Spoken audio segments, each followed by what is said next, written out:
கூட வேணும்னு சொல்லிட்டாரு. இதுக்கு வேற பேர் வச்சுப்போம் அப்படின்னு சொல்லிட்டாரு.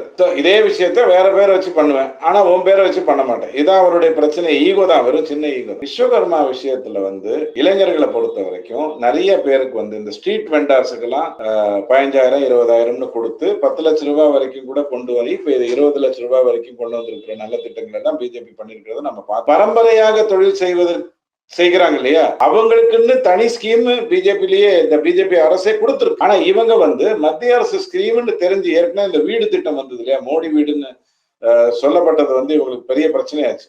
அப்புறம் நிறைய கருத்துக்கள்லாம் சொன்னாங்க. நாங்க தான் இவ்வளவு % கொடுக்குறோம், நீங்க அவ்வளவு % தான் கொடுக்குறீங்க அப்படிங்கிற கதையெல்லாம் சொன்னாங்க.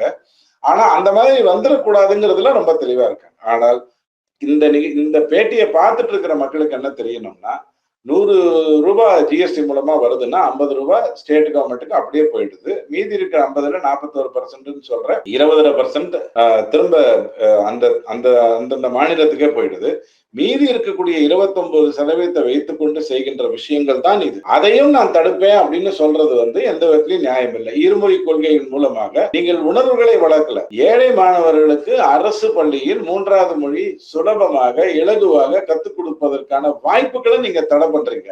அதே மாதிரி தான் இந்த விஷயத்தை நீங்க எடுத்துக்கணும். விஸ்வகர்மா விஷயத்துல என்னதான் தமிழ்நாடு தலையிடம் இருந்தாலும் அதுக்கு வேற பேர் வச்சாலும், நான்லாம் கோபாலகிருஷ்ணன் கூப்பிட மாட்டேன், சப்பானின்னு தான் கூப்பிடுவேன் அப்படின்னு உட்கார்ந்தாலும் அந்த ஸ்கீம் மூலமாக தமிழகத்துல நிறைய பேருக்கு நல்ல பணம் போய் சேரும். அது மத்திய அரசினுடைய பணம், மாற்று கருத்தே இல்லை.